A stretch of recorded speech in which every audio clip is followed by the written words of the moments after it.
Greetings, fellow seekers of the extraordinary. Welcome back to the realm of curiosities, the channel where we dive deep into the mysteries that history has left behind. Today we're delving into the enigmatic world of ancient Egypt, a civilization that has captivated the minds of historians and dreamers alike. Buckle up, because in this episode, we're exploring some mind-bending and downright crazy theories that have been woven into the tapestry of Egypt's rich history. Before we embark on this adventure, make sure to hit that subscribe button and ring the notification bell so you never miss out on our explorations into the unknown. And if you enjoy the fantastical and the unexplained, don't forget to give us a thumbs up. The first clip is from Joe Rogan Experience episode #1928, where Joe talks to Jimmy Corsetti and Ben Van Kerkwijk. They dig into the fact that the technology used in ancient Egypt is way beyond their time. The second clip is from Joe Rogan Experience episode #1284 with Graham Hancock, where they discuss the architecture of the Great Pyramid of Giza. You should mention the pre-dynastic, the statue faces and the symmetry. How can you possibly do that by hand? This will wow you. Yeah, so there's a whole category of aspects to the discussion around ancient technology, right? And I have to be kind of careful about what you say, oh, it is or it isn't, because in reality, we really haven't analyzed that many artifacts. This vase work that we've done, first one we've actually taken a look at, that core, that's the first one and the only one that's really been analyzed. So I characterize something that's beyond the capabilities of these primitive ancient civilizations as being, okay, machining marks, tool marks, like these giant circular saws, tube drills, precision, and there's elements to precision, and one of those is symmetry. And there's been some interesting studies done on the faces of giant statues. One in particular is the face of Ramses. There's a statue at Luxor. They've since put the head back up. It's up now 30 feet in the air on top of the statue, but it used to be on the ground. And again, Chris Dunn was real seminal in this. He went and took a photo, like bang on, like very front on, and then what he did was you take a copy of that photo, you make it 50% transparent, make the original 50% transparent, you take one and you flip it like on that horizontal axis, then you overlay them, right? So you would see like the left to right, it's like overlaying the left side on the right side, and it's perfect. It's this face here, but I wonder if you can find the picture of Chris Dunn. That's actually There's your video right there. Video's there as well, where I get into it. Website, but that's not that picture you're asking for. No, it's similar, but it shows other aspects of, well, the same radius of tool being used to cut. But what's interesting about the symmetry, it's perfectly symmetrical, left to right. Now, this isn't a feature in humans. No human is perfectly symmetrical, different nostrils, different eyeballs. It's also not something that is done in artwork. So, people often say, well, Michelangelo, he carved David. It's a beautiful statue. I've seen it. It's incredible. But it's human. It's not symmetrical. Symmetrical is, you can't achieve that degree of symmetry just by eyeballing it and doing it by hand. And it's also something that's not really human. I think some of these statues almost look a bit inhuman because of that symmetry when they're up there and they're staring at you, because it's mind-blowing to actually go and look at them. But it's the other aspect is the most efficient way to create that would be to say, well, if you were going to design it in a computer, it's like, well, I'm going to create half this face in a program and map it out, and then I'm just going to reverse it and say, well, that's the other half. It's literally the most efficient way to do it, and that's kind of what we're seeing in some of these statues. Go back to that image, please. It's virtual perfection. And what's the explanation for this that modern archaeologists use?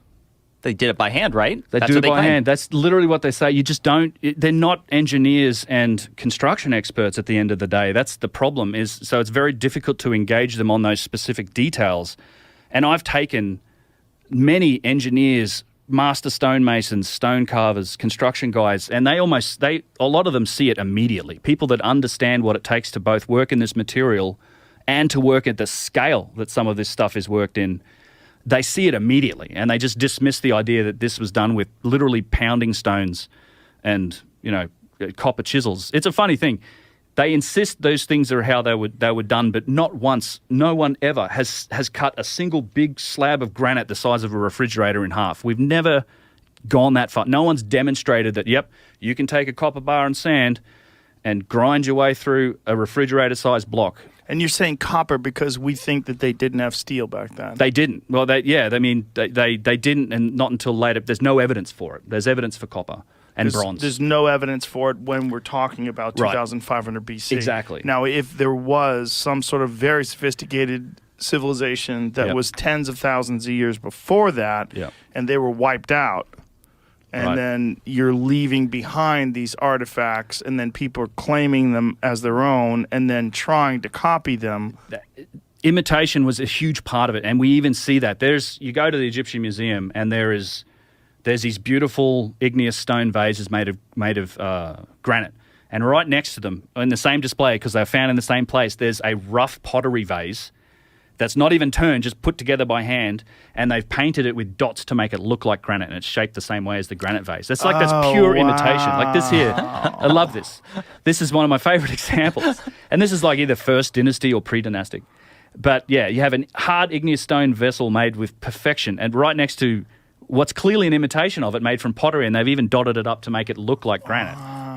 All the most sophisticated artifacts, pyramids, everything are all the oldest. It gets worse as it goes on, and that's not supposed to make sense. And a lot of people ask me, Hancock, you've been arguing that there's been a lost civilization in the human story, but what sort of civilization do you think it was? Well, one of the things I think is it was a civilization that used psychedelics. I think it was a civilization that emerged from shamanism, but did not stay at the hunter-gatherer stage, but that took the essence of shamanism and integrated it into a very different kind of civilization from our own, which pursued things in different ways. A lot of archaeologists have said to me, but we don't find any plastic bottles from the Ice Age. That means there was no advanced civilization during the Ice Age. Well, hang on. Maybe an advanced civilization might have decided never to get involved in plastic in the first place. Maybe there would have been a clear choice not to make plastic. Maybe they did things in completely different ways.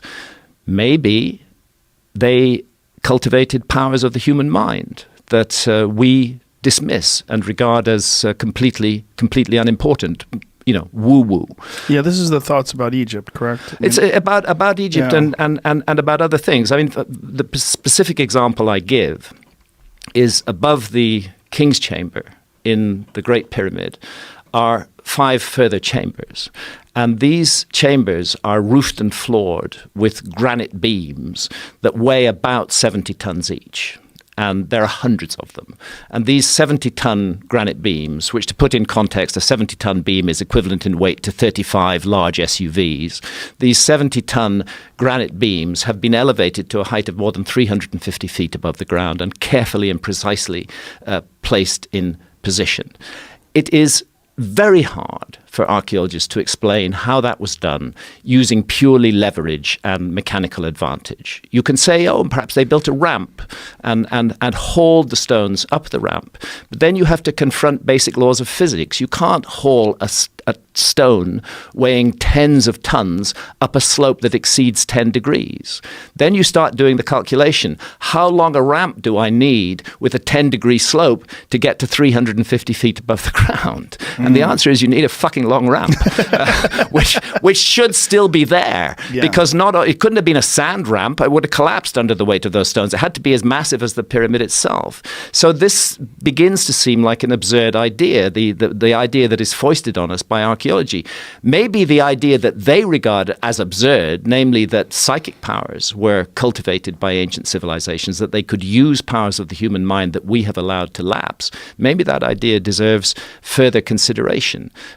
We have gone down a path of leverage and mechanical advantage. We're used to relying on machines, but we hear anecdotal reports of people who have telekinetic powers, who can move things with their minds, of people who have telepathic powers. And our automatic reaction is to just dismiss all of that because science says it's impossible, because science regards consciousness as local to the brain and doesn't see how it can exert itself outside of that. But maybe we should open up to those possibilities, that we're dealing with a very different kind of culture that used techniques that we have allowed to lapse. And maybe we could wake those techniques up again. Maybe the ability of human beings to do almost superhuman things is resident within all of us, but sleeping. Well, it's pure speculation that they use some sort of a telekinetic power, but it's Pure absolute, speculation. But it's absolute that they did something that we don't understand.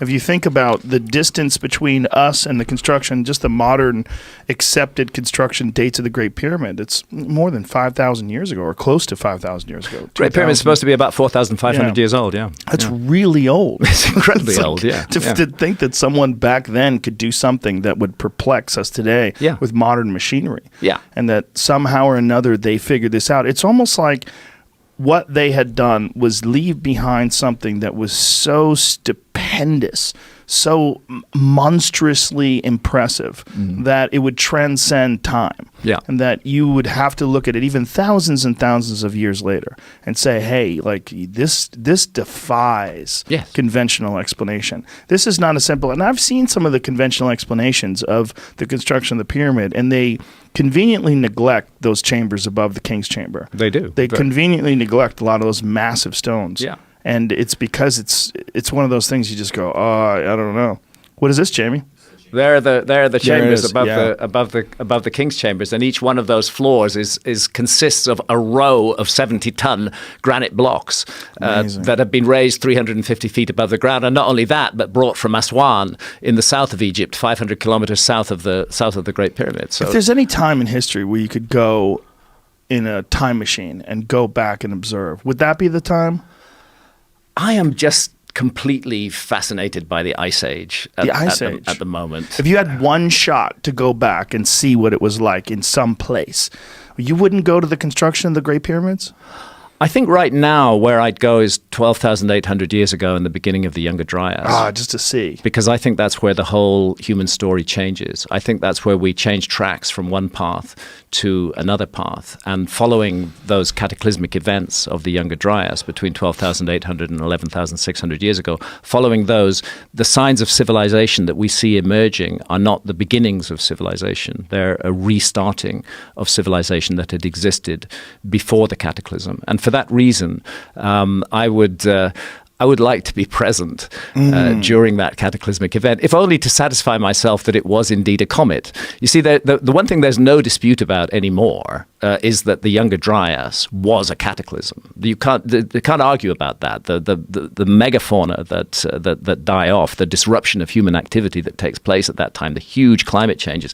This was a cataclysm by any standards. Where the argument still goes on is what caused the cataclysm. I vote strongly for comet, multiple fragments of a comet hitting the North American ice cap and hitting Greenland as well. But there are other researchers in the field, like my colleague Robert Schoch, who thinks that the sun is more involved. This is healthy. This is very, very healthy, that we should be approaching this problem from many different perspectives and trying to figure out what the fuck caused this extraordinary event that occurs at a pivotal moment in the human story. The end of the Stone Age, the beginning of the Mesolithic, the end of the Ice Age, the beginning of the current age of the Earth. And suddenly we see these signs of civilization appearing, and in places like Göbekli Tepe, those signs already include highly sophisticated knowledge.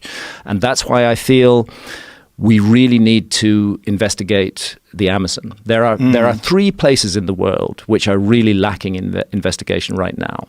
One of them is the Amazon, 5.5 million square kilometers, very little archaeology done. Another is the Sahara Desert.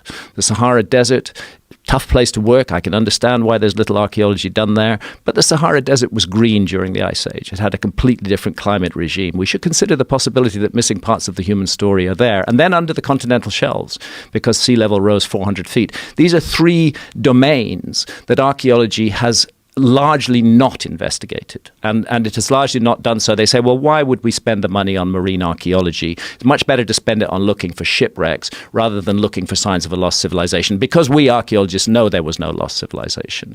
So that's the argument for the resources there, and the same with the Amazon, and the same with the Sahara Desert. Very places in the world that those amongst us who are charged with the responsibility of interpreting the past have not looked at are the very places we should be looking at.